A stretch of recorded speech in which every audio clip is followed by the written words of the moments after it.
কোরআনে কারীম জানিয়েছে আল্লাহু ইয়াজতাবি ইলাইহি মাইয়াশা ওয়া ইয়াহদি ইলাইহি মাই ইউনিব। আল্লাহ রাব্বুল আলামিন সূরা আশ-শুরার 13 নম্বর আয়াতের শেষের অংশে এটা জানিয়েছেন, আমি কাদেরকে দিয়ে এই আনন্দটা উপভোগ করাবো জানো? আল্লাহু ইয়াজতাবি ইলাইহি মাইয়াশা, যাকে আমি আল্লাহ আমার দ্বীনের জন্য নির্বাচিত করি। ইয়াজতাবি শব্দের শাব্দিক অর্থ হচ্ছে নির্বাচিত করা, পছন্দ করা, মনোনীত করা, সিলেক্টেড করা। আমার প্রশ্ন হচ্ছে, পৃথিবীতে এই যে সিস্টেমটা আল্লাহ দিলেন ইয়াজতাবি, এজতেবা মানে মনোনীত করা, নির্বাচিত করা। এই নির্বাচিত করা হয় যে পদ্ধতিতে, ওই পদ্ধতির নাম নির্বাচন। নির্বাচন ছাড়া যদি কেউ নিজে নিজেই নির্বাচিত হয়ে বলে আমিও, এতদিন যেটা ছিল এটাকে আগামীতে আবার চলতে দেবেন? কোরআনের বিরুদ্ধে চলে যাচ্ছে না? আজাহিদু ফিল্লাহি হাক্কা জিহাদি হুয়াজতাবাকুম, তিনিই তোমাদেরকে নির্বাচিত করেছেন। শুধুমাত্র হুয়াজতাবাকুম পর্যন্ত আল্লাহ আয়াত সেট করে দেননি, শেষ না।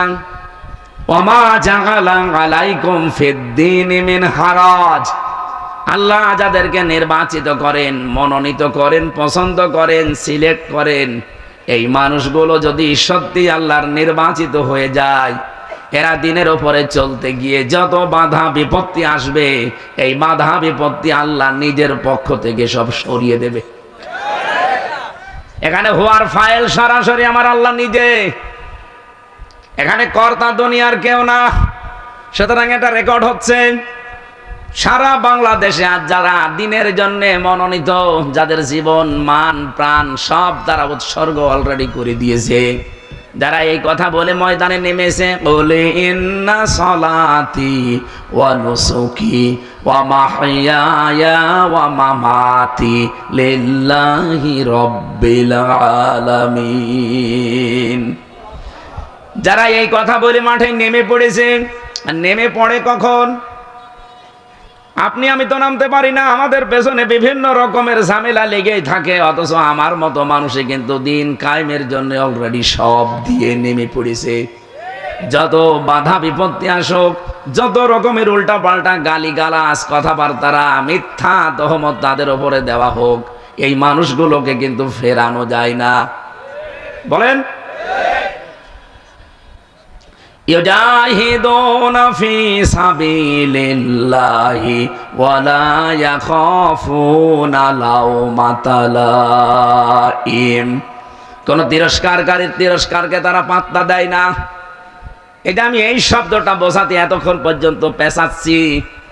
আল্লাহ পাক যাকে নির্বাচিত করেন তার দ্বীনের জন্যে, মাস্ট বি এই লোকটা বিপদে পড়লে ওমা জাআলা আলাইকুম ফিদ্দীনি মিন হারাজ, জাআলারও ফাইল সরাসরি আল্লাহ নিজে, এখানে কর্তা অন্য কেউ না। আল্লাহর কসম, কোরআনের উপর আমার 100% বিশ্বাস আছে, এই পৃথিবীতে সত্যি কোরআনের জন্য, দ্বীনের জন্য আল্লাহ পাক যাকে নির্বাচিত করেছেন, পছন্দ করেছেন, এরা যদি দ্বীনের উপরে চলতে গিয়ে কোনো মুসিবতে পড়ে, ওয়াহদি ইলাইহি মাই ইউনিব, যে ব্যক্তি আল্লাহর দিকে মন থেকে ফিরে আসতে চায় তাকে আল্লাহ এই কাজ করার সুযোগ দেয়। সুতরাং এই দেশে যারা দিন কায়েমের জন্য মন থেকে চেষ্টা চালাচ্ছে, এরা বিপদে পড়লে, মুসিবতে পড়লে, ষড়যন্ত্রে পড়লে সরাসরি রক্ষা করবে কে? আপনি যতই চেষ্টা করেন, জীবনও আপনার মিশন সফল হবে না। আপনি ষড়যন্ত্র করবেন হয়তো 5 দিক থেকে। আল্লাহ পাক বলেন ওয়ামাকারু ওয়ামাকারাল্লাহু ওয়াল্লাহু খায়রুল মাকিরিন, ওরা ষড়যন্ত্র করে, আমি আল্লাহ কৌশল করি, আমি আল্লাহ সর্বোত্তম কৌশলী। সুতরাং আজকে এই দেশে যারা সত্যিই মন থেকে দিন কায়েমের জন্য নেমে পড়েছে, আপনি যতই তহমত তাদের নামে লাগিয়ে দেন না কেন, আপনার পেছনে শয়তান 5টা জাল যদি বিছিয়ে রাখে, এগুলো ষড়যন্ত্রের, আল্লাহ রাব্বুল আলামিন ওই লোকটার জন্য বাঁচাতে 10টা রাস্তা খুলে দেবে। ডাকসু নির্বাচন থেকে শুরু করে এই দেশে যতগুলো জায়গায় মন থেকে যারা সত্যি আল্লাহর দিনকে বিজয় করার জন্য বিভিন্ন রাস্তায় চেষ্টা চালাচ্ছে, তাদের পেছনে কত রকমের ষড়যন্ত্র আপনি চিন্তা করে দেখেন। জীবনে যেটা সে কল্পনা করে নাই সেই দোষ তাদের উপরে দেওয়া হচ্ছে। আপনি দোষ 5 দিক থেকে দিয়ে কি করবেন? এই দোষ মোকাবেলা করে তাকে সঠিক জায়গায় রাস্তায় পৌঁছিয়ে দিয়ে 10টা রাস্তা খুলিয়ে দেওয়ার মতো শক্তি আল্লাহর আছে। ওয়াহদি ইলাইহি মাইয়ুনিব, যে ব্যক্তি সত্যিই ফিরে আসতে চায় মন থেকে, আল্লাহ তাকে বসিয়ে রাখে না, দিন কায়েমের জন্য তাকে আল্লাহ সিলেক্টেড করে, তাকে নির্বাচিত করে, তাকে পছন্দ করে। এই জন্য আমরা মনের ভেতরে আনন্দ সবাই নিয়ামতের শুকরিয়া হিসাবে আপনি পাবেন না, আপনাকে আল্লাহ নির্বাচিত করা লাগবে। এই জন্য আমার ভেতরে যে আনন্দ এখন পাচ্ছি, এই 33 বছরও অন্তত কত জায়গায় তো গেছি, আজকে একটু আনন্দ বেশি পাচ্ছি। এই কারণে জায়গায় বহু বাধা উপেক্ষা করে আজ আল্লাহ ওপেন করে দিয়েছে। বাংলাদেশে এখন 18 কোটির উপরে মানুষ, মাত্র 7 কোটি 20 লাখ মানুষ এখন চাচ্ছে এই দেশে আল্লাহর দিন কায়েম হোক। এই আয়াত অনুযায়ী এই 7 কোটি 20 লক্ষ মানুষকে আল্লাহ নির্বাচিত করেছেন, পছন্দ করেছেন, তাদেরকে দিয়ে আল্লাহ দিন কায়েম এই জমিনে করাবে। শুধু করাবে না, এই যে ইন্না মা আছে, একমাত্র শুধুমাত্র কেবলমাত্র হবেই হবে, তবেই তবে, এটাই এরকম অর্থ আসে। আল্লাহ যেখানে শব্দ চয়ন করছে নাকি ইয়ারকি মারার জন্য। সুতরাং নিয়ামতের শুকরিয়া আদায় শুধু এই মুখ পর্যন্ত, হোসাইন হুজুরের মতো এ পর্যন্ত খেয়ে একটা ঢেকর তুলে বললেন আলহামদুলিল্লাহ হবে, এটা একটা মাধ্যম, শব্দ একটা। আপনাকে প্রথমে স্বীকার করা লাগবে যে হ্যাঁ এটা নিয়ামত আল্লাহ। 2 নম্বরে আপনার মনের ভেতরে একটা আনন্দ অটোমেটিক আসবে। 3 নম্বরে এই নিয়ামতের শুকরিয়া আদায়ের জন্যে আল্লাহ যেটা বলেছেন ওইভাবে তার ব্যবহার করা লাগবে। তাহলে শর্ত কয়টা? তাহলে আজকের এটা যদি নিয়ামত হয়, আমরা 1 নম্বরে স্বীকার করি কিনা বলেন বলেন। 2 নম্বরে আমরা মনের ভেতরে অন্তত, আমরা সবাই না পেলেও কিছু মানুষ অন্তত আনন্দ পাচ্ছি। কারা পাচ্ছেন দেখি? হ্যাঁ, আন্দাজ হাত তুলবেন না, আমি কিন্তু বুকে হাত দিয়ে দেখবো। দেখেন তো,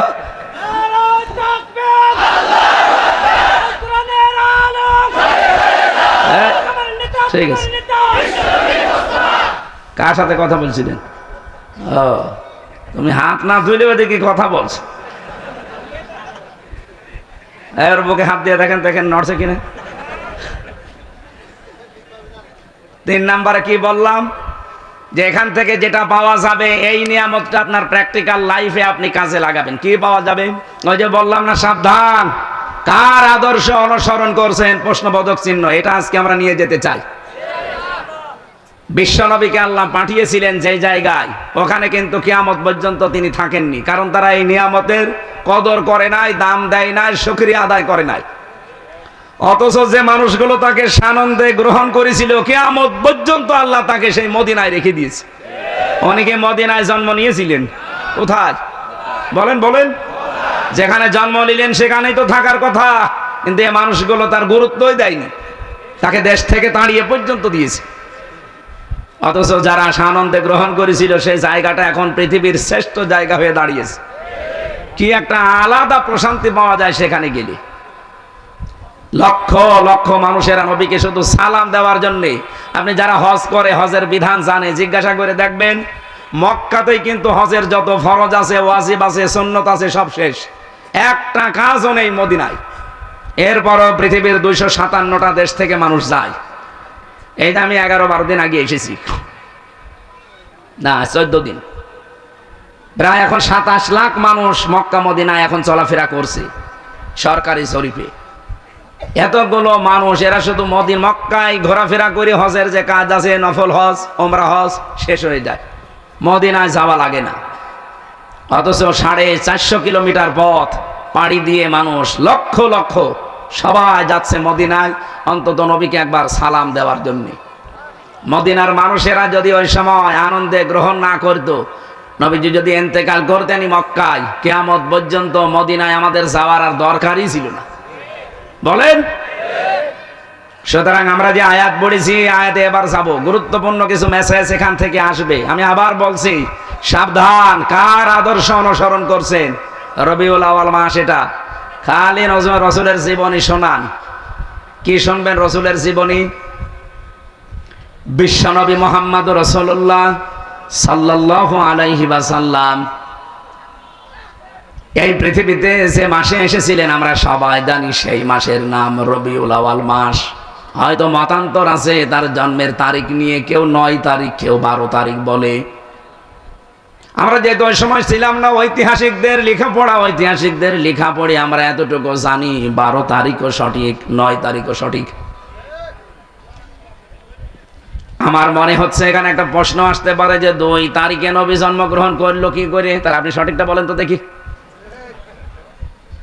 আমি যদি হাফেজ আব্দুল্লাহ সাহেবকে বলি যে 12 কত হলে হয়, উনি যদি বলে 6 আর 6 12 হয়, হয়নি? বলেন বলেন। হোসাইন হুজুরকে বললাম 12 কত হয়, বলছে 10 আর 2 12 হয়, হয়নি? আমার টার্গেট হচ্ছে জন্ম। রবিউল আউয়াল মাসে উনি এসেছিলেন কোন তারিখে, ওইটা আমার উদ্দেশ্য না। আমার উদ্দেশ্য এই মাসে আল্লাহ তাকে পাঠিয়েছেন, এই মাসটার ভেতরে কি আছে। আর রমজানুল মোবারকে যেহেতু কোরআনে কারিম আল্লাহ নাজিল করেছেন এই নবীর উপরে, রমজান তো আগেও ছিল পৃথিবীতে, কোনো মর্যাদা মূল্য কিছুই ছিল না, শুধুমাত্র নবীর উপর কোরআন নাজিল হওয়ার কারণে এত মর্যাদা বেড়ে গেছে। রবিউল আউয়াল মাস আগেও ছিল, কোনো মর্যাদা কোনো দাম মূল্য ছিল না। মুহাম্মদুর রাসূলুল্লাহ এ মাসে আসার কারণে এ মাসটার দাম আমাদের কাছে অনেক বেড়ে গেছে। আমার প্রশ্ন হচ্ছে, শুধুমাত্র নবীর এই জন্ম রবিউল আউয়াল নিয়ে আনন্দ করলে হবে না। এই জন্ম থেকে শুরু করে 63টা বছর পার করে আবার এই রবিউল আউয়াল মাসেই তিনি ইন্তেকাল করেছিলেন। তার মানে পুরা 63 বছর এবার আপনাকে আগে জানা লাগবে। শুধু জন্মের ইতিহাস পড়েই যদি আপনি শেষ করে দেন, ওইটার আরবি নাম হবে মিলাদুন, যেটাকে আমরা মিলাদ বলে জানি। রবিউল আউয়াল মাস যেহেতু এখন এসেছে, অনেকে বিভিন্ন ভাবে পালন করছে। এই যে চট্টগ্রামের চনতি ময়দানে 19 দিন ব্যাপী একাধারে নবীর এই জীবনী আলোচনা হবে। সেখানে এক এক দিন এক একজনকে দিয়েছে, 19 দিন একাধারে তারা এই আয়োজনে সম্পৃক্ত। আমারে 18তম দিনে দিয়েছে নবীজির বৈপ্লবিক জীবন। নবীজির বিপ্লব বলে একটা জীবন ছিল, ওই জীবনে কি কি করেছিলেন ওইটা আমারে বলা লাগবে ওই দিন। সহজ সরল ভাষায় সহজে যেন মানুষকে বিশ্ব নবীর ওই জীবনটা শোনাতে পারি, বলে না আমি। আজকে তো আর বৈপ্লবিক জীবন না, আজকে আর একটা নিচ্ছি। আমার মূল কথা হচ্ছে, শুধু রবিউল আউয়াল আসলে আমরা মিলাদ শরীফ পড়বো, জিলাপি খাবো, খিচুড়ি খেয়ে শেষ করে দেব নাকি? মিলাদ যেমন আপনি পড়েন, আমি নিষেধ করি না, এই মুহূর্তে আপনাকে সিদ্ধান্ত নেওয়া লাগবে, আমি মাস্ট বি মিলাদের সাথে সিরাত মানতে রাজি আছি। সে আয়াতই পড়েছি আজ সূরা আরাফ 35 আর 36 নম্বর আয়াত। আমি আবার সাবজেক্টটা বলছি, সাবধান, কার আদর্শ অনুসরণ করছেন। এটা এত বড় গুরুত্বপূর্ণ বিষয়। মরণের পরেই যে 3টা প্রশ্ন, তার 3 নাম্বার প্রশ্ন এইটা। বিশ্বনবীকে আপনাকে দেখিয়ে বলা হবে মান হাজার রজুল, এই লোকটাকে। আপনি যদি সত্যি এই রবিউল আউয়াল মাসে সিদ্ধান্ত নিতে পারেন যে নবী বাদে আমি কারো আদর্শ মানি না, কার আদর্শ অনুসরণ করছেন, প্রশ্নবোধক চিহ্ন, যেহেতু সিদ্ধান্ত নিয়ে যদি এই প্রশ্নবোধক চিহ্ন আজ আপনি মিটিয়ে দিতে পারেন, কসম আল্লাহ, কবরে যাওয়ার পরে আপনি দেখেই বলে ফেলবেন হাযা নাবিয়ুনা মুহাম্মাদুর রাসূলুল্লাহ। আর যদি শুধু রবিউল আউয়াল আসলে আপনি মিলাদ পড়ে শেষ করে দিয়েছেন, কিন্তু মিলাদে যেই কথাগুলো বলা হয় ওইটাও তো আপনার জীবনে পাওয়া যায় না। আমি একটু ভেতরে যাই। মিলাদ শব্দের শাব্দিক অর্থ হচ্ছে জন্ম। রাসূলের জন্ম বৃত্তান্ত নিয়ে যেখানে আলোচনা করা হয় ওই অনুষ্ঠানের নাম হচ্ছে মিলাদ অনুষ্ঠান। এলাকায় হয়নি?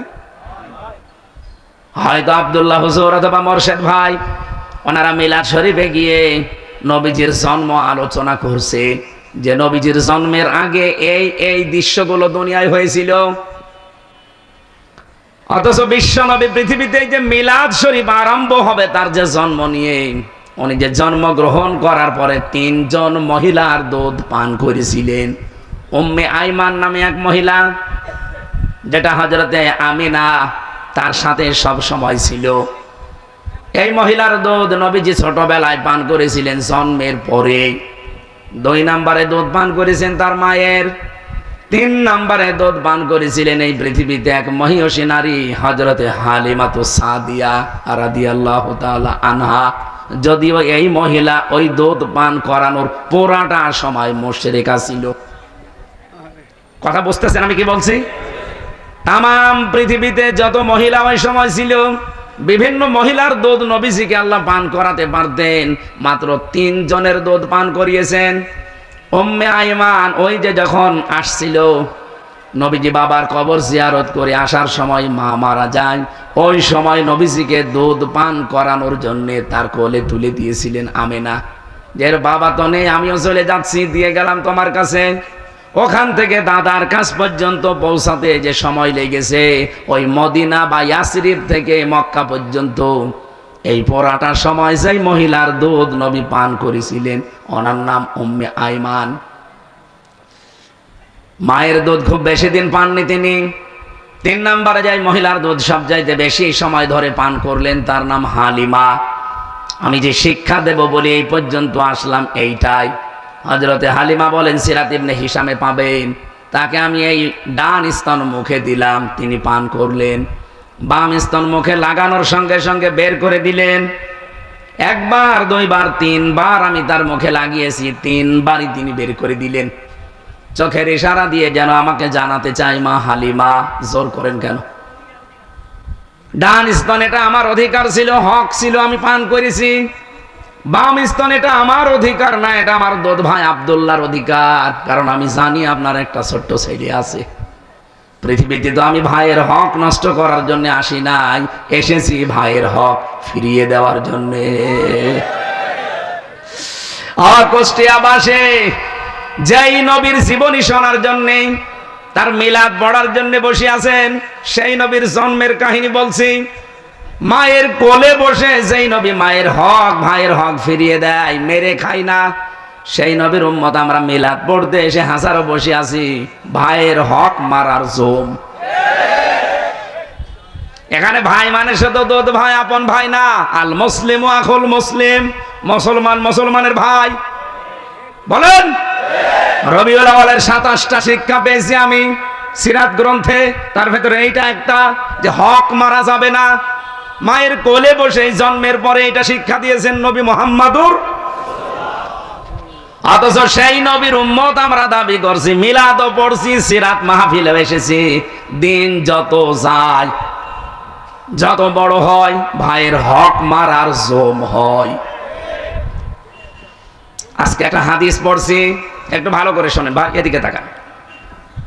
বিশ্ব নবী জানিয়েছেন, আবি যাররিন রাদিয়াল্লাহু তাআলা আনহু قال قال النبي صلى الله عليه وسلم من ادعى ما ليس له فليس منا।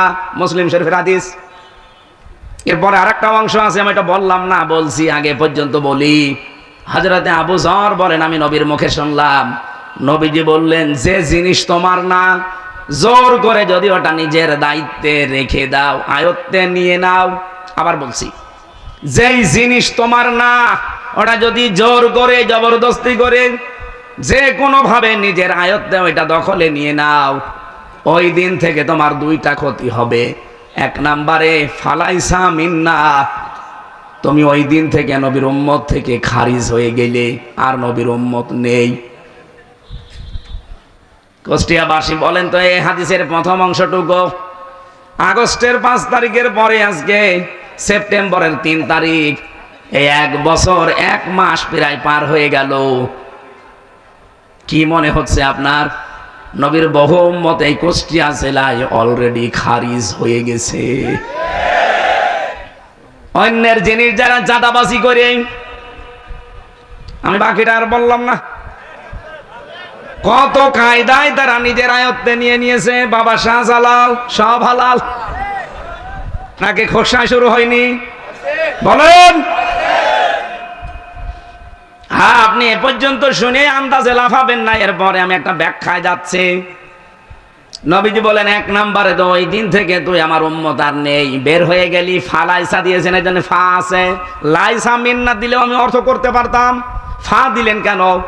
ফায়ের ব্যাখ্যা হচ্ছে, উপরে বর্ণিত এই গুণাগুণ গলে যদি কেউ অর্জন করে তাহলে মাস্ট বি পরের শাস্তি বা পুরস্কার তার উপরে বর্তাবেই।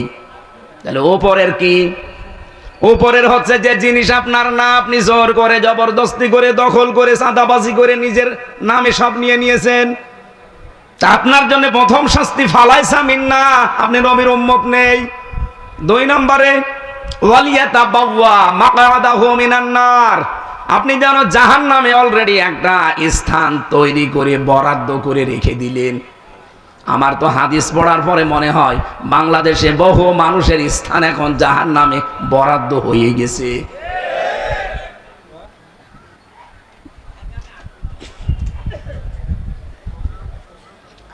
কুষ্টিয়াবাসী বড় ভালোবাসি আপনাদেরকে, এটা রেকর্ড হচ্ছে। যারা যাদের জিনিসপত্র নিয়েছেন 1 বছর 1 মাসের ভেতরে জোর করে জবরদস্তি করে চাঁদাবাজি করে ছিনতাই করে রাহাজানি করে ফাঁকি দিয়ে ওটা ফেরত দিয়ে দেন। যতদিন ফেরত না দেবেন আপনি নবীর উম্মত আর নেই, খারিজ হয়ে গেছেন আপনি। 2 নম্বরে আপনি জাহান্নামে নিজের একটা স্থান অলরেডি তৈরি করে রেখেছেন, আপনি মরবেন আর চলে যাবেন। এবার আসেন পরের দ্বিতীয় ব্যাখ্যায়। এ পর্যন্ত বুঝেছেন কিনা বলেন? হ্যাঁ, এখানে আওয়াজ হচ্ছে কেন ভাই? এই কথা বলা যাবে না। দ্বিতীয় ব্যাখ্যাটা শুনলে হয়তো অনেকের আনন্দ লাগতে পারে, আমিও আনন্দ পাই। শোনেন, যেই জিনিস আপনার ছিল ওইটা হাতছাড়া করে ফেলেছিলেন, হারিয়ে ফেলেছিলেন, বেদখল হয়ে গিয়েছিল, এখন আপনার কাছে ওটা আবার ফেরত এসেছে, তাহলে আপনি ওই হাদিসের যে শাস্তি তার আওতা মুক্ত থাকবেন। কি বললাম বলেন? এই গল্প করে কে? যে জিনিস আপনার ছিল কিন্তু ওটা দখল হয়ে গিয়েছিল, যেভাবেই হোক অন্য কেউ নিয়েছিল, ওইটা আপনি আবার ফেরত পেয়েছেন, তাহলে হাদিসের যে শাস্তি ওই শাস্তির আওতা মুক্ত থাকবেন। আজ বাংলাদেশে কথা উঠেছে যে ইসলামী ব্যাংকও দখল হয়ে গেছে, ছিনতাই হয়ে গেছে, এরকম ডাহা মিথ্যা কথা আপনি বলেন কি করে? ইসলামী ব্যাংক যাদের ছিল তারা ফেরত পেয়েছে। ইসলামী ব্যাংক আপনার বাবার মাথার ঘাম পায়ে ফেলে এই মানুষগুলো রক্ত পানি করে এই ব্যাংকটা বানিয়েছিল। এই জালেমরা এতদিন এইটা জোর জবরদস্তি করে দখল করে রেখেছিল, ওরা আবার ফেরত পেয়েছে। আপনি বলেন এর ভেতরে কোনো ফাঁক ফোকড় আছে? যারটা সে ফেরত পেয়েছে। কিন্তু আপনি কারটা নিলেন? কুষ্টিয়ার গোবরহাটে খাজানা করে 100 কোটি টাকার উপরে চাঁদাবাজি হয়েছে, এগুলো তো সবই তার বাবার টাকা। 15 বছরে তার যদি 5 কোটি টাকার ক্ষতি হয়ে থাকে, আপনি আরো 95 কোটি টাকা অলরেডি তুলে ফেলেছেন। আপনি যদি 95 কোটি টাকা তুলতে পারেন, আমার তো 200 কোটি টাকা তোলার দরকার। আপনার চাইতে এই 15 বছরে আমি আরো বেশি নির্যাতিত ছিলাম। এই কথা বলছেন? সুতরাং আন্দাজে মিথ্যা তহমত লাগাবেন না। ইসলামী ব্যাংক ছিনতাই হয়নি, ডাকাতি হয়নি, চুরি হয়নি, যারটা সে ফেরত পেয়েছে, সুতরাং তাদের জন্য শাস্তি না। এই শামসপুর বাজারে কোনো দোকান যদি আপনার বেদখল হয়ে যায়, কেউ জোর করে জবরদস্তি করে ক্ষমতা দিয়ে কেড়ে নেয়, এখন আবার ওইটা আপনি ফেরত পেয়েছেন, আপনার গোনা হবে না। কিন্তু দোকানই আপনার না। কি বেশি বললাম? তাহলে খাপের খাপ মমতাজের বাপ মিলে যাচ্ছে। বহু মানুষ এই 1 বছর 1 মাসে জীবনে কোনোদিন চামড়ার স্যান্ডেল পাই দেয়নি, আর এখন 2 তলা স্যান্ডেল পাই দিচ্ছে। বাকি ইতিহাসগুলো নাই বলি। তাহলে যে কথা বলেছিলাম, মিলাদ পড়তে এসেছেন আপনি রবিউল আউয়াল মাসে, মিলাদের তো প্রথম শিক্ষা এইটা নবী জন্মের পরেই দিলেন যে ভাইয়ের হক নষ্ট করার জন্য আমি আসি নাই, এসেছি ভাইয়ের হক ফিরিয়ে দেওয়ার জন্যে। আমাদের এই শিক্ষাটা যেন বাংলার মানুষেরা নিতে পারে রবিউল আউয়ালে, বলেন আমিন। অন্য জেলার লোক না নিয়ে কুষ্টিয়া মানুষ যেন নেয়। 2 নম্বরে নবীজির সিরাত শোনার জন্য আপনি এসেছেন, আজকে লিখে দিয়েছেন ঐতিহাসিক সিরাত মাহফিল। আসেন এবার আমরা সিরাত নিয়ে কথা বলবো। সূরা আরাফ থেকে পড়েছি আমরা মাত্র 2টা আয়াত। আরাফ শব্দের শাব্দিক অর্থ হচ্ছে আলাপচারিতার স্থান, যেখানে আলাপ আলোচনা করা হয়। কিন্তু আয়াতের যে ব্যাখ্যা, এই নামকরণের যে ব্যাখ্যা, ঐতিহাসিক প্রেক্ষাপটে পেয়েছি ওয়াবাইনাহুমা হিজাব ওয়ালাল আরাফি রিজালুন ইয়ারিফুনা বিসিকুল্লাম বিসিমাহুম। রব্বুল আলামিন বলেন, একটা পর্দা দিয়ে তাদেরকে আলাদা করা হবে। জান্নাত এবং জাহান্নামের মাঝে একটা পর্দা দেওয়া থাকবে, একটা প্রাচীর। এই দেওয়ালের উপরে কিছু মানুষকে আল্লাহ দাঁড় করাবেন। এদেরকে জান্নাতেও দেবেন না, জাহান্নামেও দেবেন না। সাহাবী প্রশ্ন করলেন, ওয়ানাদা আসহাবাল জান্নাতি আন সালামুন আলাইকুম লাম ইয়াদখুলুহা ওয়া হুম ইয়াতমাউন। যারা জান্নাতি মানুষ তারা তাদেরকে সালাম জানাবে, জাহান্নামী মানুষ যারা তাদের দিকে ফ্যাল ফ্যাল করে তাকিয়ে থাকবে। সাহাবীর প্রশ্নের জবাবে নবীজি বললেন, এরা কিন্তু জান্নাতে যেতে পারবে না, এদেরকে আল্লাহ জাহান্নামেও দেবে না, এই প্রাচীরের ওপরেই দাঁড় করিয়ে রাখবে।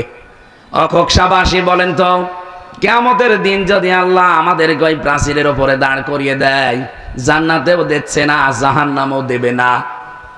হাদিসের শেষ অংশে আমি পাইনি যে নবীজি এই কথা বলেছেন যে তাদেরকে আল্লাহ দেবে কোথায়। তার মানে ওইভাবে দাঁড়িয়ে থাকা লাগবে। খুব গুরুত্বপূর্ণ একটা বিষয়। সাহাবীর প্রশ্নের জবাবেই নবীজি বললেন, আল্লাহ তাদেরকে যে জান্নাতে দেয় না, কারণ জানো ওদের সব ছিল ভালো, শুধু মার বাবার সাথে আচরণ খারাপ ছিল।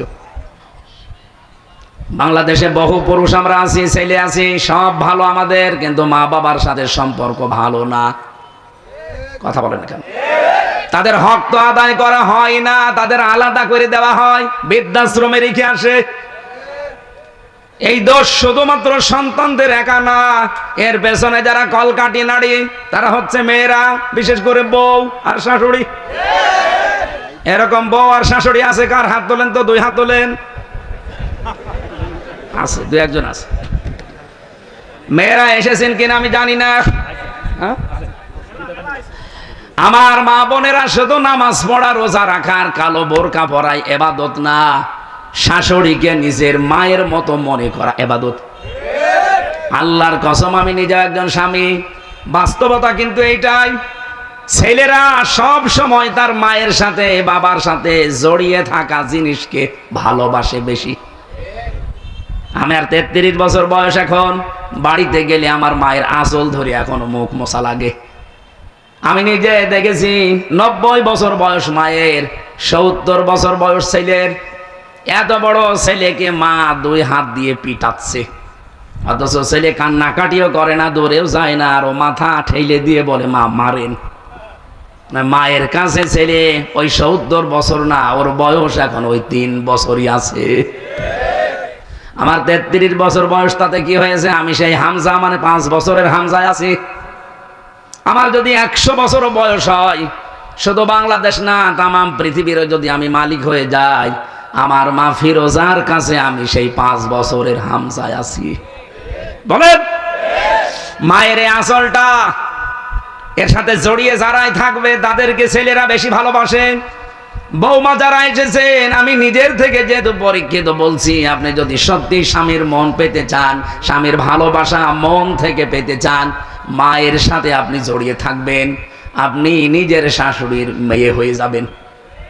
যত বেশি মিশতে পারবেন তার খেদমতে, তার সাথে কথাবার্তার আচরণে, দেখবেন দূর থেকে আপনার স্বামী তত বেশি আপনার দিকে ঝুঁকবে। হাজারো পরিবারে আমরা মেনে নিতেই পারছি না, অথচ হাদিস হচ্ছে নেককার মহিলা ওইটা যে 5 ওয়াক্ত নামাজ আদায় করে, রোজা রাখে, নিজের শরীরকে হেফাজত রাখে, আর স্বামী যেটা পছন্দ করে ওইটা জায়েজ হলে স্ত্রীও পছন্দ করে। বলেন তো, স্বামীর সাথে তার মা বাবা থাকবে, এটা স্বামী পছন্দ করে না? বলেন বলেন। এখানে একটা স্বামী দেখাতে পারবেন যারা বলে যে মা বাবা জাহান্নামে যাক? প্রত্যেকটা স্বামীর মনে এই আকাঙ্ক্ষা, আমি গরিব হই ধনী হই, আমি খেয়ে থাকি না খেয়ে থাকি, আমার মা বাবা আমার সাথে থাকবে। বলেন বলেন বলেন। এরকম স্বামী আছেন কারা? দেখি হাত তোলেন তো। আলহামদুলিল্লাহ। সম্মানিতা মা বোনেরা, যদি সামনে ক্যামেরা দেওয়া থাকে, প্রজেক্টর দেওয়া থাকে, একটু দেখেন আপনার স্বামী হাত তুলেছে কিনা। সব স্বামী আমি চাই যে আমার মা বাবা আমাদের সঙ্গে থাকবে, কিন্তু দুঃখজনক হলেও সত্য 100টার 98টা বউ এটা চাই না যে শাশুড়ি আমাদের সাথে থাক। আর এটা জায়েজ কাজ, আপনার স্বামী চাচ্ছে, পছন্দ করছে, আপনি চান না কেন? আমাকে জাহান্নামে দেওয়ার জন্য আপনি নিজেই যদি উঠে পড়ে লাগেন, তা আপনার মতো বউ বিয়ে না করে আমার একা একা থাকা ভালো ছিল। তাহলে অন্তত আর নামে ওই প্রাচীরে দাঁড়ানো লাগতো না। এক কথা বলছে। সাহাবী প্রশ্ন করলেন, হে নবী, ওদের আল্লাহ জাহান্নামে দেবে না কেন? বিশ্ব নবী বলেন, ওদেরকে আল্লাহ জাহান্নামে দিচ্ছে না এই কারণে ওরা সব কিছু বাদ দিয়েছিল। পৃথিবীতে বহু কিছু তাদের জীবনে ছিল না, কিন্তু তাদের 1 নাম্বার কাজ ছিল জমিনে যেন দিন কায়েম হয়। সুতরাং দিন কায়েম করার জন্য যারা সর্বাত্মক ভাবে চেষ্টা করে, ওদের জীবনে ছোটখাটো ভুল ভ্রান্তির কারণে যদি আল্লাহ জান্নাতে নাও দেয়, জাহান্নামে দেবে না। এই জন্য বুকে আশা নিয়ে, এ ভরসা নিয়ে কোরআনের আয়াতের দিকে তাকিয়ে, এটা 47 নম্বর আয়াত, বড় আশা নিয়ে আপনাদেরকে ওই আশা জাগাতে চাই। জাহান্নামে যদি নিজেকে হারাম বানাতে চান, দিন কায়েমের জন্য আপনি লেগে পড়েন। দিন কায়েম না হলেও আপনার অসুবিধা নেই, কিন্তু আপনাকে আল্লাহ জাহান্নামে দেবে না। আপনি কি উল্টা বুঝলেন? আপনাকে আমি বাঁচাতে চাই জাহান্নামে যদি যেতে না চান। বলেন দলিল কোথায়? দলিল আছে সূরা সফ 10 নম্বর আয়াত, হাল আদুল্লুকুম আলা তিজারাতিন তুনজিকুম মিন আযাবিন।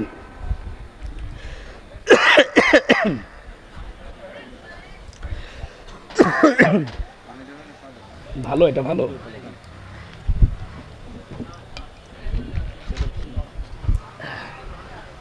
ঠিক আছে, কিছু লাগবে না। মানে এই যে গদি দেওয়ার পরও পেছনে ব্যথা করে, ওরা এমন পিটানো পিটিয়েছিল রিমান্ডে, শক্ত জায়গায় তো বসতেই পারি না। গদি দিয়েও এই যে 10-15 মিনিট পরে ওঠা লাগে। মানে এই জায়গা তো শুধু ম্যাডামকে ছাড়া কাউকে দেখানো যায় না, মানে এমন একটা জায়গা।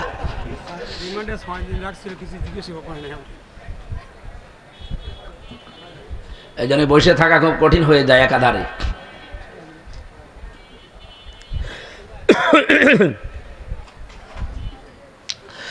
কুষ্টিয়াবাসী একটু খেয়াল করে শোনেন, আপনাকে আমি জাহান্নামে যেতে দিতে চাই না, এই আয়াত তার প্রমাণ। এমন একটা ব্যবসার কথা কি দালালাত করব, ইঙ্গিত দেব, বলে দেব, যেটা করলে জাহান্নামের জ্বলন্ত আগুনে যন্ত্রণাদায়ক শাস্তি পাওয়া লাগবে না। তুমিনুনা বিল্লাহি ওয়া রাসূলিহি ওয়া তুজাহিদুনা ফি সাবিলিল্লাহ বিআমওয়ালিকুম ওয়া আনফুসিকুম যালিকুম খায়রুল লাকুম ইন কুনতুম তা'লামুন। আল্লাহ রাসূলের উপরে ঈমান আনার পরে জান আর মাল যা আছে দুনিয়ায় জীবিত থাকতে সর্বাত্মকভাবে চেষ্টা চালাবেন তার দিন যেন কায়েম হয়। এইটাই ভালো কাজ। আল্লাহ বলেন যালিকুম খায়রুল লাকুম, এইটাই ভালো কাজ, এইটাই উত্তম কাজ। ইন কুনতুম তা'লামুন, যদি বুঝে থাকো। এতটুকু আল্লাহ শেষ করেননি, ইয়াগফির লাকুম যুনুবাকুম ওয়া ইউদখিলকুম জান্নাতিন তাজরি মিন তাহতিহাল আনহার ওয়া মাসাকিনা তাজ্জিবাতান ফি জান্নাতি আদন যালিকাল ফাওজুল আযীম। দুনিয়াতে যাবার আগে আপনার জীবনের যত অপরাধ আছে আল্লাহ সব মাফ করে দেবে। এমন একটা বাগানে প্রবেশ করাবে যার তলদেশ দিয়ে নদী আর নহর প্রবাহমান থাকবে। আল্লাহ এতটুকু শেষ করে দিলে আয়াতটা আমি পড়তাম না, এর পরের শব্দটুকুর জন্য আমি পড়েছি। রব্বুল আলামিন আনহার বলার পরে দেখেন শব্দ চয়ন, এদিকে তাকান। আল্লাহ পাক বলেন জান্নাতিন তাজরি মিন তাহতিহাল আনহার, এতটুকু শেষ করে দেননি। ওয়া মাসাকিনা তাজ্জিবাতান, আল্লাহ সাকানুন না দিয়ে মাসাকিন দিলেন কেন? মাসকানুন না দিয়ে মাসাকিন বহু বচন দিয়েছেন। বহু বচন বলা হয়, কিন্তু আরবি গ্রামার যারা পড়ে এক বচন, দ্বিবচন, বহু বচন, দুইটা হলেও বহু বচন হয় না আরবিতে, অন্য ভাষায় হতে পারে। আরবিতে আপনি যদি বহু বচন করতে চান কোন বিষয়কে, কমপক্ষে 3টা লাগবে। তার মানে আল্লাহ এখানে বসাতে চেয়েছেন, কোন মানুষ যদি সত্যি দিন কায়েমের জন্য চেষ্টা করে দুনিয়া জান মাল দিয়ে, তাকে যে জান্নাত দেওয়া হবে একটা না, কমপক্ষে 3টা। আমি কথা বোঝাতে পারিনি? মাসাকিনা দিয়েছেন আল্লাহ এই বহু বচন এই কারণে, আল্লাহ মাস কানুন দিলে অর্থ তো একটা করতাম। আপনাকে অবশ্যই আল্লাহ কমপক্ষে 3টা এমন পবিত্র জান্নাত দান করবে যার নাম আদন। নাম কি? আইন দাল নুন আদনুন বলা হয়। জান্নাতের যে স্তরগুলো আছে, কোরআনে আমি 100টা স্তর পেয়েছি জান্নাতের, তার ভেতরে এইটার নাম হচ্ছে জান্নাতুল আদন। রব্বুল আলামিন শেষের দিকে বললেন, যালিকা হুয়াল ফাউজুল আযীম। জীবনের জন্য এইটাই মহা সফলতা। যদি বলেন সুবহানাল্লাহ। আল্লাহ আপনাকে যদি জাহান্নামে না দেয়, তাহলে আপনার জীবন সফল নয়। ওদিকে জান্নাতেও দিচ্ছে না। হ্যাঁ, সফল হবে কোন সময়? ফামান যুহজিহা আনিন নার ওয়া উদখিলাল জান্নাতা ফাকাদ ফাজ। সূরা আলে ইমরান 185 নম্বর আয়াতের মাঝের অংশে আছে, জীবন তো সফল হবে ওই লোকটার যাকে আল্লাহ জাহান্নামের আগুন থেকে বাঁচিয়ে দিয়েছে আর জান্নাতে প্রবেশ করিয়ে দিয়েছে। তার মানে আমাদের জীবনের হার জিত, আসল টার্গেট এখনো শুরু হয়নি। আসল জীবনের হার জিত, আসল সফলতা যেই দিন আল্লাহ জাহান্নামের আগুন থেকে পুরাটা বাঁচিয়ে জান্নাতে প্রবেশ করিয়ে দেবে। আর আপনাকে স্থানে যারা আছে তাদের জীবন কিন্তু সফল না, কারণ তারা জান্নাতেও যেতে পারছে না, জাহান্নামেও যাবে না। এই প্রাচীরে কতদিন দাঁড়িয়ে থাকবে? এই হাদিসের শেষে যেহেতু আমি আর পাইনি, কেউ পাইনি, নবীজি আর বলেন উনি এখানে আছে, লাম ইয়াদখুলুহা ওয়া হুম ইয়াতমাউন। তমাউন শব্দের শাব্দিক অর্থ হচ্ছে নিজেকে আত্মতৃপ্তি লাভ করা। তাদেরকে জান্নাতেও প্রবেশ করানো হচ্ছে না, জাহান্নামেও দেওয়া হচ্ছে না, কিন্তু তারা তৃপ্তি পাচ্ছে না। আমাদের কারো কপালে যেন এই প্রাচীর না চোটে। অন্তত জাহান্নামে তো যেতে চাই না, জাহান্নাম থেকে আল্লাহ যেন মুক্ত করে বাঁচিয়ে দিয়ে জান্নাত পর্যন্ত সবাইকেই পৌঁছিয়ে দেয়। বলেন আমিন। এবার আল্লাহ আমাদের নাম ধরে ডাকলেন, বানি আদামা ইম্মা ইয়াতিয়ান্নাকুম রুসুলুম মিনকুম ইয়াকুসসুনা আলাইকুম আয়াতি।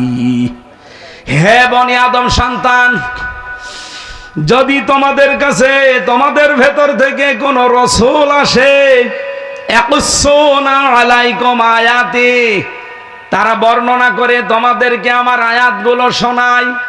আমার প্রশ্ন হচ্ছে, আল্লাহ রসুলুন বহু বছর না দিয়ে রসুলুন দিলেন কেন? এখন কি দুনিয়ায় রসুল আছে? বলেন বলেন। তাহলে এই আয়াতটা ভুল না, মানে আপনি মিলিয়ে দিন। রসুল না দিয়ে আল্লাহ রসুলুন দিলেন কেন? রসুল এক বছর, রসুলুন বহু বছর। এটা তো 1500 বছর আগে নাজিল হওয়া। মুহাম্মদ রাসূলুল্লাহ শেষ রাসূল, তিনি আর নেই। আল্লাহ কেন রসুলুন দিয়েছেন? এই জবাব পাওয়ার জন্য আশা লাগে। এখন যেহেতু রসুল নেই দুনিয়ায়, কিন্তু রসুলের নায়েব আছে, স্থলাভিষিক্ত মানুষ আছে, তার নাম বলেন বলেন। আল উলামা ওয়ারাসাতুল আম্বিয়া, আলেমরা হচ্ছে নবীর নায়েব, স্থলাভিষিক্ত উত্তরাধিকারী। সুতরাং রাসূলুল্লাহ যেভাবে তেলাওয়াত করে করে বর্ণনা করতেন আল্লাহর আয়াতগুলো, এই কাজ যারা হাতে নেবে তাদের কথা যদি কেউ শুনে নিজেকে পরিবর্তন করে নেয়। আজকে হামজা এখানে কথা বলছে, হাফেজ আব্দুল্লাহ কথা বলছে, আরে আমরা তো শুধুমাত্র মানুষ, আমাদের নামের আগে হাফেজ, মাওলানা, মুফতি, মুহাদ্দিস, মুফাসসির লেখা আছে। এজন্য আমরা এখন আর সাধারণ না, আমরা এখন নবীজির নায়েব। নবীজি থাকলে যেই কাজ করতো কোরআন দিয়ে, আমরা যদি ওই কাজ ওইভাবে করতে পারি, তাহলে মানুষের দায়িত্ব কি হবে? ফামানিত্তাকা, যে ব্যক্তি এই কাজগুলো শোনার পরে নিজেকে সংবরণ করবে, নিজেকে বাঁচিয়ে রাখবে। এ তাকওয়া শব্দের শাব্দিক অর্থ বাঁচিয়ে রাখা। নিজেকে বাঁচিয়ে রাখবে কিসের থেকে? আল্লাহর অবাধ্যতা থেকে। ওয়াসলাহা, নিজেকে সংশোধন করে নেবে। এই সংশোধনের ব্যাখ্যায় হয়তো মোরশেদ ভাই বলতে চাচ্ছিলেন, সময় পাননি, পড়াটা বলতে পারেননি। আমরা এবারে ব্যাখ্যায় যাচ্ছি। আপনি নিজেকে সংশোধন করার নিয়ত নিয়ে আজকে এখানে বসা লাগবে। এতদিন আমার জীবনে যাই হয়েছে, ভুলে হোক জেনে হোক হয়ে গেছে, এখন আমার জীবন কি আমি বুঝে ফেলেছি। আমার জীবনটা কিচ্ছু না, চোখ বন্ধ হয়ে গেলে আমার কোনো মূল্য আর নেই। সুতরাং এই মুহূর্তে আমি সিদ্ধান্ত নেব যে আমি সংশোধন হয়ে যাব, আমি ইসলাহ হব। আল্লাহ পাক বলেন, এই দুইটা গুণ যদি আমার রাসূলদের কথা, আলেমদের কথা মতো শুনে নিজেকে পরিবর্তন করে নিতে পারো, ফালা খাউফুন আলাইহিম ওয়ালা হুম ইয়াহজানুন, কোনো ভয় নেই তোমাদের জন্য, কোনো চিন্তা নেই। বলেন সুবহানাল্লাহ। পক্ষান্তরে সিস্টেম অপর পৃষ্ঠায় দেখুন, ওয়াল্লাযীনা কাযযাবু বিআয়াতিনা, যারা আল্লাহর এই আয়াতগুলো শোনার পরে মিথ্যা প্রতিপন্ন করবে, মিথ্যা মনে হবে তাদের কাছে, না এরকম কথা বলেই থাকে। ও আব্দুল্লাহ 50 বছর এরকম কথা বলছে। ওয়াস্তাকবারু আনহা, কোরআনের ব্যাখ্যা শোনার পরে যে মানুষগুলো অহংকার করে তার থেকে মুখ ফিরিয়ে চলে যাবে, উলাইকা আসহাবুন নার, এরাই জাহান্নামের অধিবাসী। হুম ফিহা খালিদুন, চিরদিন এই অহংকারের কারণে জাহান্নামে থাকবে। এরকম অহংকারী মানুষ বাংলাদেশে নেই, হাতে পায়ে ধরতে শুধু বাকি আছে, তাছাড়া আর বাকি আছে কি বলেন? এত করে বিভিন্ন কায়দা কৌশল করে উদাহরণ দিয়ে দিয়ে বোঝানো হয়, এরপরে ওই কুকুরের লেজের মতো যা ছিল তাই। সুলাইমান নবী একবার জিনদেরকে বলেছিলেন যে একটা মসজিদ বানাও। মসজিদ ওরা ঝকমক করে বানিয়েছে, বিউটিফাই করে বানিয়ে আবার ভাঙ্গা আরম্ভ করিস। সুলাইমান নবী এসে বলছে, মসজিদ কই? বলছে বানিয়েছিলাম, আবার ভেঙে ফেললাম। কেন? আপনি তো বলেননি যে মসজিদ করার পরে কি করা লাগবে। মসজিদ বানানোর পর চিন্তা করলাম কাজ তো নেই, কি করি, ভেঙে ফেলি। সুলাইমান নবী বলে, ঠিক আছে একটা কাজ দেই, মসজিদ বানানো শেষ করো, আর এরপরে একটা কুকুরের লেজ সোজা করো, আমি যতদিন না আসি। মসজিদ বানানো হয়ে গেছে, একটা কুকুর নিয়ে এসে লেজ টানে, সোজা হয়, ছেড়ে দেয়, কাছে যায়। কি গো, এভাবে হবে না, তেল নিয়ে আয়, মোবাইল নিয়ে আয়, তেল মোবাইল নিয়ে টানে, লম্বা হয়, ছেড়ে দেয়, কাছে যায়। এ কি কুকুর না কলেরা? এভাবে হবে না, বাঁশ নিয়ে আয়, জায়গা মতো বাঁশ দে, টাইট করে বেঁধে রাখ। 7 দিন একাধারে বাঁশ দিয়ে বেঁধে রেখেছে, ওর লেজ যেই খুলে দিয়েছে আবার যা ছিল তাই। সুলাইমান নবী এসে দেখছে ওরা টানা টানিতে ব্যস্ত। কি গো, কি হুজুরে, কি কুকুর এত টানি লম্বা হয়, মনে হয় যে হ্যাঁ ভালো হয়ে গেছে, যেই ছেড়ে দেই আবার কাছে যায়। আমার তো মনে হচ্ছে এই 54 বছরে দেশের দায়িত্বে যারা ছিল অধিকাংশ চরিত্র এই কুকুরের লেজের মতো।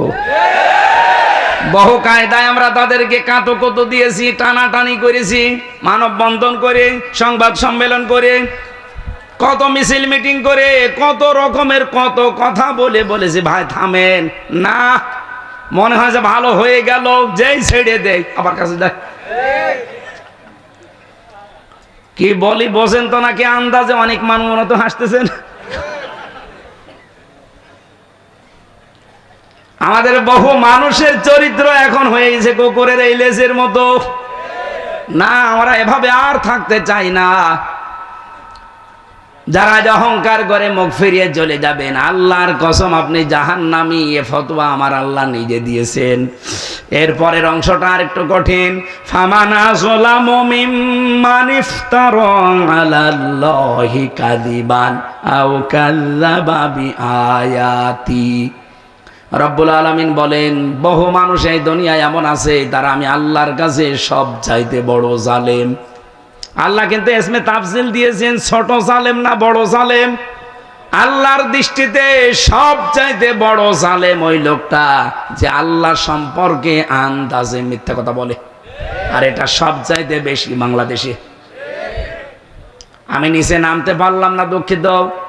আও কাযযাবা বিআয়াতি, অথবা তার আয়াত সম্পর্কে এমন কথা বলে যেটা কোরআনের সাথে, আল্লাহর আয়াতের সাথে মিল নেই। উলাইকা ইয়ানালুহুম নাসীবুহুম মিনাল কিতাব হাত্তা ইযা জাতুহুম রুসুলুনা ইয়াতাওয়াফাউনাহুম। অবশ্যই এদের কাছে কিতাব থেকে নির্ধারিত অংশ পৌঁছে যাবে। আমি খুব তাড়াতাড়ি করছি, 11টা পর্যন্ত সময় নিয়েছিলাম, হয়ে গেছে। এই জন্যে হঠাৎ করে যখন তাদের সামনে মৃত্যুর ফেরেশতারা চলে আসবে, তারা এসে জিজ্ঞাসা করবে, আইনা, কোথায়, মা কুনতুম তাদউনা মিন দুনিল্লাহ, আল্লাহকে বাদ দিয়ে, আল্লাহর বিধান বাদ দিয়ে যাদের পেছনে ছোটাছুটি করতে, দৌড়াদৌড়ি করতে, কোথায় তারা, তাদেরকে ডাকো। তারা সবাই মিলে জবাব দেবে, ক্বালু দাল্লু আন্না, তারা আজ আমাদের থেকে উধাও হয়ে গেছে। এই আয়াতটাতে কত বাস্তব, তার বাংলা বাস্তব প্রমাণ মিয়া রফিকুল ইসলাম, ব্যারিস্টার মিয়া রফিকুল ইসলাম। আপনি তাকান তার দিকে, বিএনপির মন্ত্রী ছিল, স্থায়ী কমিটির সদস্য ছিল, অথচ লোকটা আজকে বয়সের ভাড়ে নুয়ে পড়েছে, পড়ে আছে। তার স্ত্রী তাকে ছেড়ে চলে গেছে আল্লাহর কাছে, ছেলে মেয়েগুলো ছেড়ে দিয়েছে। তার কাছে দলীয় একটা লোকও যায় না, দেখাও করে না, কাজের মহিলা নিয়ে পড়ে আছে বছরের পর বছর হাসপাতালে। আল্লাহ বলেন, ক্বালু দাল্লু আন্না, মরণের সময় যখন এসে ফেরেশতারা তাদেরকে আঁকড়িয়ে ধরবে, এই সময় বলবে, কই তারা যাদেরকে আল্লাহর বিধানের উপরে, তোমার আল্লাহর বিধানের উপরে যাদেরকে উপরে তুলে দিতে, আল্লাহকে বাদ দিয়ে অন্য যাদের পেছনে ছোটাছুটি করতে, কোথায় তারা? এক বাক্যে ওরা বলবে, তারা উদাও হয়ে গেছে আমাদের থেকে। ওয়াশাহিদু আলা আনফুসিহিম আন্নাহুম কানু কাফিরিন, নিজেদের প্রতি জুলুম করেছি এই কথা তারা ওই সময় স্বীকার করবে আর বলবে, অবশ্যই আমরা কাফের ছিলাম। বলেন নাউজুবিল্লাহ। রব্বুল আলামিন বলেন, এক বাক্যে আমি তাদেরকে শোনাবো, ক্বালা দুখুলু ফি উমামিন ক্বাদ খালাত মিন ক্বাবলিকুম মিনাল জিন্নি ওয়াল ইনসি ফিন্নার, প্রবেশ করো ওই জাতির ভেতরে, তোমাদের পূর্বে যারা এই পৃথিবী থেকে বিদায় নিয়েছে, এরকম মানুষের তৈরি করা আইনের পেছনে ঘুরে ঘুরে জিন আর মানুষের ভেতর থেকে যাও, তাদের মাঝখানে জাহান্নামে যাও। কুল্লামা দাখালাত উম্মাতুল লানাত উখতাহা, যেই প্রবেশ করবে জাহান্নামে, যাবার পরে ওদের পূর্ববর্তী নেতাদের সাথে দেখা হবে, তখন লানত দিতে থাকবে। হাত্তা ইদা দারাকু ফিহা জামিয়া, তারা সেখানে যেই পেয়ে যাবে ওদের ওই পূর্বপুরুষদের, বাপ দাদা পরদাদা অথবা নেতা নেত্রী, এদেরকে, এটা আমি বানাচ্ছি এখন, বলেন বলেন বলেন তো আজটা কত বাস্তব। হাত্তা ইদা দারাকু ফিহা জামিয়া, জাহান্নামে প্রবেশ করেই তারা দেখতে পাবে তাদের অমুক নেতা সামনে দাঁড়িয়ে আছে বিশাল মস নিয়ে। রাব্বুল আলামিন বলেন, ক্বালাতে উখরাহুম লিউলাহুম রব্বানা হাউলাই আদাল্লুনা ফাতিহিম আযাবান দিফাম মিনান নার, এ মানুষগুলো ওদের দেখেই রেগে যাবেন, বলবে, রব্বুল আলামিন এরাই আমাদেরকে পথভ্রষ্ট করেছিল, তোমার আইন আমাদেরকে মানতে তো দেয়নি, আর তোমার আইনের পক্ষে থাকলে উল্টা পাল্টা করতো। প্রকাশ্যে তো থাকতেই পারি নাই, গোপনেও থাকতে পারে না, এদের কারণে এদেরকে তুমি ডবল শাস্তি দাও। ওয়ালা লিকুল্লিন দিউফা ওয়ালাকিন লা তা'লামুন, রব্বুল আলামিন বলেন, দ্বিগুণ শাস্তি শুধু ওদের না, সবার জন্যই আমি ব্যবস্থা করে রেখেছি। এই জন্য আমার আজকের আলোচনার বিষয় সাবধান, কার পেছনে আপনি অনুসরণ করে চলছেন। রবিউল আউয়াল মাসেও যদি আপনি নবীজিকে অনুসরণ করার সিদ্ধান্ত নিতে পারেন, বাকি জীবনে নিতে না পারেন, বিশ্বাস করেন, কসম করে বলছি, আপনিও ওই দলে কিয়ামতের দিন আফসোস ছাড়া আর কিছুই পাবেন না। তখন বলবেন, আল্লাহ হাউলাই, এই যে মানুষগুলো আদাল্লুনা, এরা আমাদেরকে পথভ্রষ্ট করেছে, এদের আদর্শ মেনে আজ জাহান্নামে এসেছি, এদেরকে দ্বিগুণ শাস্তি দেন, আযাবান দিফাম মিনান নার। আল্লাহ ধমক দিয়ে বলবেন, ক্বালা লিকুল্লিন দিফুন, প্রত্যেকের জন্যই দ্বিগুণ শাস্তি। আমার মনে হয় বাংলাদেশে বহু মানুষ এই আয়াতের ভেতরে আছে। কথা না বোঝার ভান করে থাকলে আপনাকে ঝোড়ে কোদাল দিয়েও বোঝানো যাবে না। আশা করছি আপনি বুঝে ফেলেছেন। এই মুহূর্তে নিজের মত পাল্টান। রবিউল আউয়াল মাসে নবীর আদর্শ ছাড়া, বিশ্ব নবীকে ছাড়া জীবনের কোন জায়গায় কাউকে আমি মানি না। যাকে মানবেন কিয়ামতের দিন তার সাথে আপনি জাহান্নামে যাবেন। এটার দলিল হচ্ছে সূরা হুদ ৯৮ নাম্বার আয়াত, ১২ নাম্বার পারা, ১২ নাম্বার পৃষ্ঠার প্রথম নাম্বার লাইনে আছে, ইয়াকদুমু কওমাহু ইয়াউমাল কিয়ামা ফাআওরাদাহুমুন নার ওয়া বিসাল বিরদুল মাওরুদ। কিয়ামতের দিন যেই নেতা জাহান্নামে যাবে, ওই নেতার যত অনুসারী কর্মী সবাই তার সাথে জাহান্নামে যাবে। আল্লাহ আমাদেরকে আয়াত থেকে যে মূল মেসেজ, অনুসরণ করতে হলে যার তার পেছনে যাওয়া যাবে না। একমাত্র মুহাম্মদুর রাসূলুল্লাহকে যারা মেনে চলে, চোখ কান বন্ধ করে তাদের অনুসরণ করে, আল্লাহ কিয়ামতে তাদের সাথে যেন জান্নাতুল ফেরদাউসে পৌঁছিয়ে দেন। 11:15 বেজে গেছে, এখন আর কথা বলা ঠিক হচ্ছে না। আরো ছিল অনেকগুলো, আজকের মতো এই শেষ। আল্লাহুম্মা আমিন।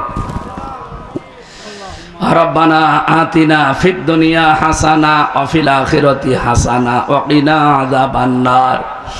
যতটুকুই বলেছি আল্লাহ জীবনে সেট করে দাও। যে যুবকগুলো মাত্র 3 দিনের ব্যবধানে বিশাল আয়োজন করেছে, এই যুবকদেরকে যে মা পেটে নিল, আল্লাহ মায়ের পেট তুমি কবুল করে নাও। এই যুবকদেরকে আর কোনো খারাপ পথে দিও না। নবীর আদর্শ মতো, নবীর বিশ্ব নবীকে আদর্শ মেনে চলার তৌফিক তাদেরকে দাও। এদের যাদের কর্মজীবন নেই, আল্লাহ যুবকদের একটা হালাল কর্মজীবনের ব্যবস্থা করে দিও। সম্মানিত মা বোনদেরকে খাদিজার মতো, আয়েশার মতো বানিয়ে দাও। অনেক পরিবারে অশান্তি আছে স্বামী স্ত্রীর ভেতরে, আল্লাহ তুমি শান্তি দান করো। এ মাহফিল যাদের মাধ্যমে এসেছি, শেখ শাহিদুল ইসলাম সাইদ ভাই, হাফেজ মাওলানা গোলাম মোর্শেদ ভাই, যত যুবকদেরকে সাথে নিয়ে তারা আমাকে কোরআন হাদিসের কথাগুলো বলার জন্য এ পর্যন্ত নিয়ে এসেছে, প্রত্যেকের জীবন মঞ্জুর করো। হাফেজ আব্দুল্লাহ, হাজার হাজার হাফেজের উস্তাজ, আল্লাহ তার হায়াতে তাজ্জেবা সিহাতে কল্যাণ দান করো। মাওলানা হোসাইন মাহফুজ বিভিন্ন জায়গায় আমার সাথে থাকে। এই ছেলেটা তার বাবাকে হারিয়েছে, আল্লাহ বাবাকে খবরে মাফ করে দাও। আমার মা বাবা বেঁচে আছে, তাদের হায়াতে তাজ্জেবা সিহাতে কল্যাণ দান করো। আমার সন্তান হাজি ফারেহা, এই ফারিহা জান্নাত অসুস্থ হয়ে আছে, আল্লাহ তুমি তাকে শেফায়ে কামেলা আজেলা দাও। রব্বুল আলামিন। আলহামদুলিল্লাহি রাব্বিল আলামিন ওয়াসসালাতু ওয়াসসালামু আলা রাসূলিহিল আমিন ওয়া আলা আলিহি ওয়া আসহাবিহি ওয়া আতবাইহি আজমাইন। লাইলা ওয়া নাহারান ফিত তারফাইন। فقد قال الله تعالى في كلامه المجيد وبرهانه التوحيد. কি আরম্ভ করেছে? আওয়াজ বন্ধ করেন। এখানে দাঁড়িয়ে আছে যারা, এদের না বসলে আওয়াজ বন্ধ হবে না ভাই। যেখানে আছেন ওখানে হয় কিছু বিছিয়ে বসেন, না স্যান্ডেল নেই কারো, স্যান্ডেল নিয়ে বসা লাগবে ভাই। এখানে তো আর ভিজা জায়গা না নাকি? হ্যাঁ শুকনা আছে, বসেন ভাই বসেন। হ্যাঁ আপনারা কি মূর্তি নাকি? কয়বার বলবো? বসেন। কথা 14 বার বলা লাগে।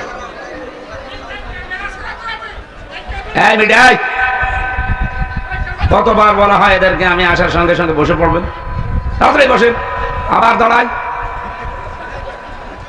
হ্যাঁ ওখান থেকে চেয়ার মেয়ার বন্ধ করেন, চেয়ার মেয়ার সাইডে যান, চেয়ার সাইডে দিয়ে নিচে বসেন। দেন দেন, পেছনে মানুষের ডিস্টার্ব হচ্ছে না? এই ভাই দাঁড়াইছেন কেন? হ্যাঁ এখানে দাঁড়িয়ে থেকে যাবেন।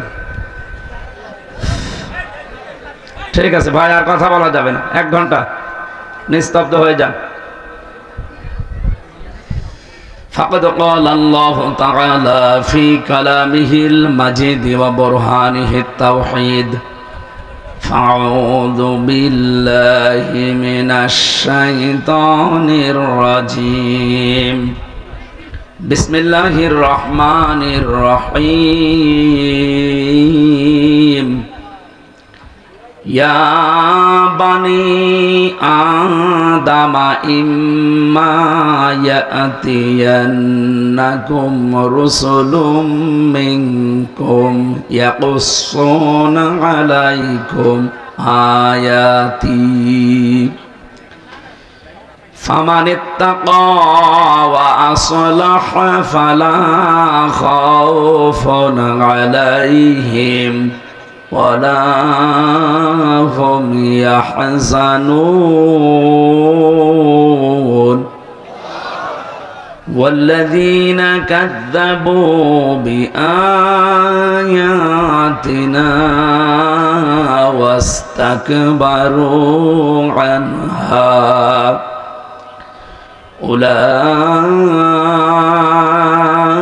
أولئك أصحاب النار هم فيها خالدون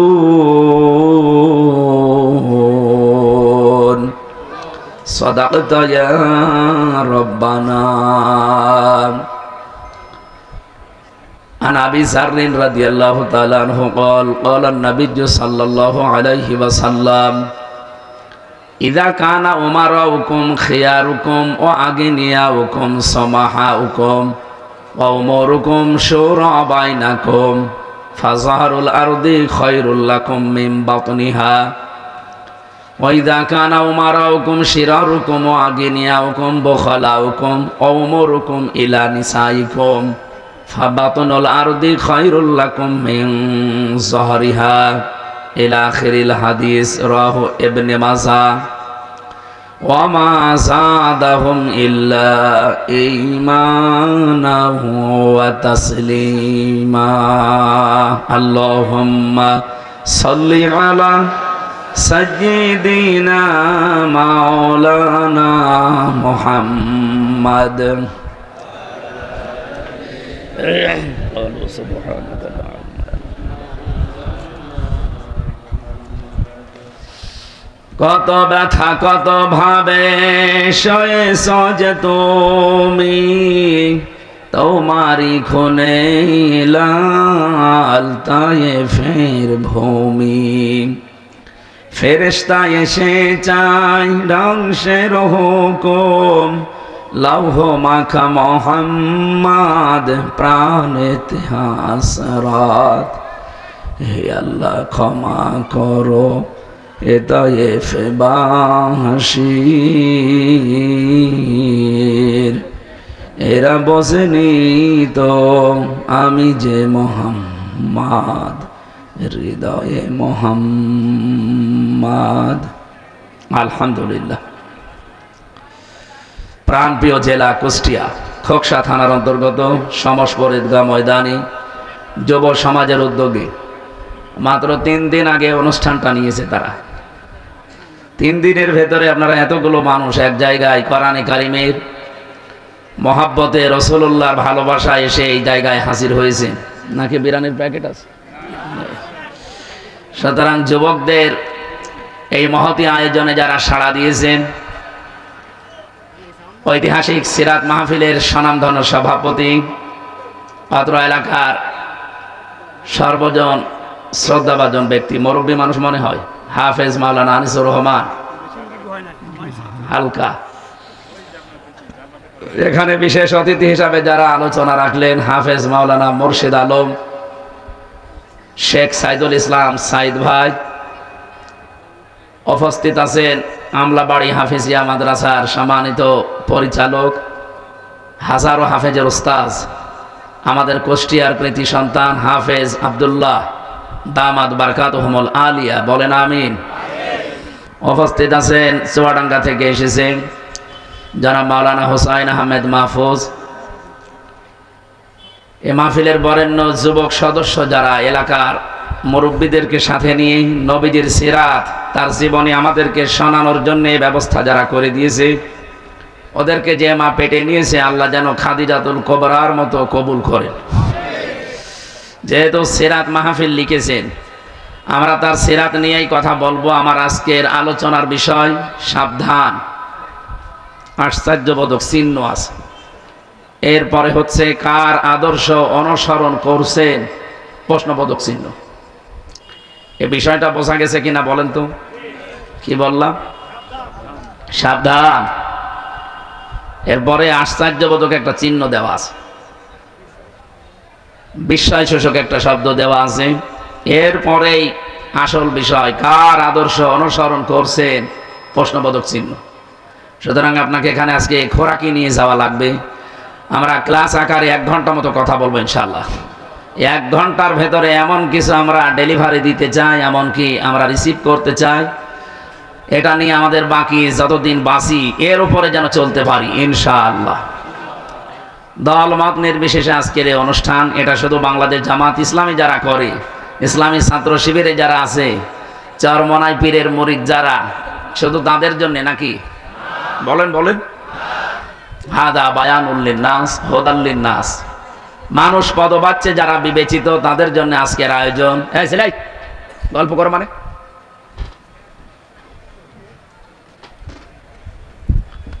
যেহেতু সবাই মিলে আমরা এসেছি, খুশি হয়ে বলছি আলহামদুলিল্লাহ। প্রশংসা আদায় করা লাগে সব কিছুর আগে কার? আর আমরা যেটা বিশেষ করে বাংলাদেশে বুঝি, প্রশংসা মানে আদায়ের সিস্টেম আমরা জানি অনেকে, যে বলতে হয় যে আলহামদুলিল্লাহ হয়ে গেল না। কোরআনে কারীম জানিয়েছে লা ইন শাকারতুম লা আযীদান্নাকুম ওয়া লা ইন কাফারতুম ইন্না আযাবি লাশাদীদ। জন্মের পর থেকে আয়াত শুনছি, পড়ছি, কোনোদিন ভেবেছেন এই আয়াতটা নিয়ে? আল্লাহ পাক কতগুলো তাকিদ দিয়েছেন আয়াতের ভেতরে। উনি তো এমনিতে আমাদের মতো সরাসরি বলতে পারতেন। লা ইন শাকারতুম লা আযীদান্নাকুম দিয়েছেন, লামে তাকিদ নুনে সাকিলা। যদি কেউ নিয়ামতের শুকরিয়া আদায় করে, মাস্ট বি, ওর জীবনে ওই নিয়ামত আমি আল্লাহ বৃদ্ধি করবই। শুধু করব বললে এখানে লামে তাকিদ নুনে সাকিলা দেওয়া লাগতো না, আমি এমনি বুঝে ফেলতাম, আমি নিজে অর্থ করতে পারতাম। 2টা তাকিদ দিয়েছেন আল্লাহ, মাস্ট বি, তিনি এটা দেবেই যদি শুকরিয়া আদায় হয়। এখন আমার প্রশ্ন, শুকরিয়া আদায় করতে হলে কি করা লাগে? শুকরিয়া যদি কোনো বিষয়ের দুনিয়াতে আপনি আদায় করতে চান, কম পক্ষে 3টা শর্ত দুনিয়ায় মানা লাগবে। 1 নম্বরে আপনাকে মুখে স্বীকার করা লাগবে যে হ্যাঁ এটা নিয়ামত। আমার তো মনে হয় আমার জন্মের পর থেকে এই 33 বছরের ভেতরে 12 সাল থেকে আমি এই ময়দানে কথা বলি, বিশেষ করে এলাকার বিভিন্ন গ্রামে আসলে এই জায়গায় আসি নাই।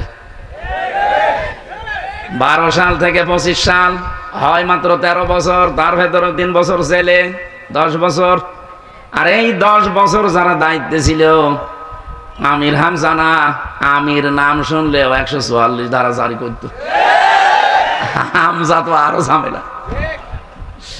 সেই হিসাবে বলছি আজকে একটা নিয়ামত। 3 দিনের আয়োজনে এতগুলো মানুষ এমনিতে আসে নাই, আজকে এটা আমাদের জন্য বলেন মুখে স্বীকার করি নিয়ামত।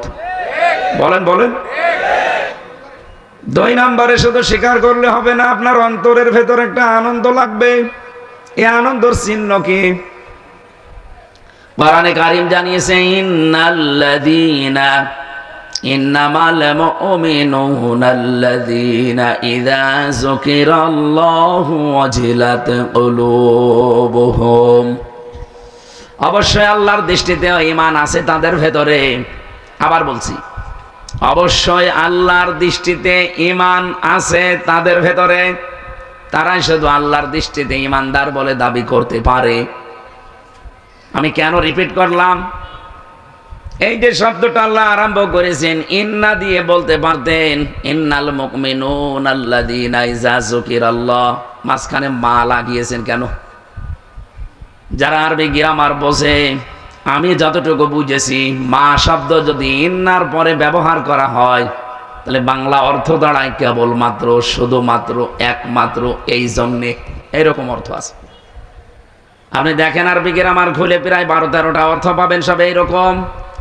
আল্লাহর দৃষ্টিতে একমাত্র, কেবলমাত্র, শুধুমাত্র ঈমানদার তারা। ওয়াজিলাত কুলুবুহুম ইযা যুকিরাল্লাহু ওয়াজিলাত কুলুবুহুম। যখন আল্লাহর নাম তাদের সামনে উচ্চারণ করা হয় ওই মানুষগুলোর অন্তরাত্মা কেঁপে ওঠে। এখানে ওয়াজিলাত কুলুবুহুম এই শব্দের ব্যাখ্যায় তাফসিরে ফি জিলালিল কোরআন সৈয়দ কুতুব রহমতুল্লাহ আলাইহি বলেন, আপনার অন্তর যে কেঁপে ওঠে এর চিহ্ন কি? এই আওয়াজ করা যাবে না। আপনার অন্তর কেঁপে ওঠে এর চিহ্ন কি? রব্বুল আলামিন বলেন, ওয়াইদা সামিউ মা উনজিলা ইলার রাসূলি তারা আয়ুনাহুম তাফিদু মিনাদ দামি মিম্মা আরাফু মিনাল হক ইলা আখিরি আয়াত। সূরা মায়েদার ভেতরে এসেছে 7 নাম্বার পারার 1 নাম্বার পৃষ্ঠায় আছে। নবী আপনি যখন কোরআনে কারীম শোনাবেন, আপনার উপরে যেটা নাজিল হয়েছে এটা যখন মানুষ শুনবে, যারা উপলব্ধি করতে পারে, যারা বুঝতে পারে, আপনি দেখবেন মনের অজান্তে তাদের চোখ দিয়ে পানি পড়ছে। কোরআনের আলোচনায় সবার চোখে পানি আসবে না, এটাকে আপনাকে বোঝার মতো যোগ্যতা থাকা লাগবে। আপনি তখন অনুধাবন করবেন যে কি বলতে চায় আর আমি কি করি।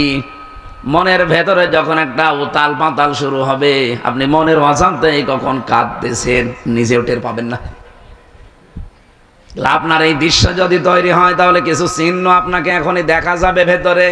1 নম্বরে শরীরের পশমগুলো দেখবেন খাড়া হয়ে গেছে। দেখেন তো আপনার দিকে তাকিয়ে, যদি মনে হয় যে হ্যাঁ পশমগুলো সব খাড়া হয়ে গেছে।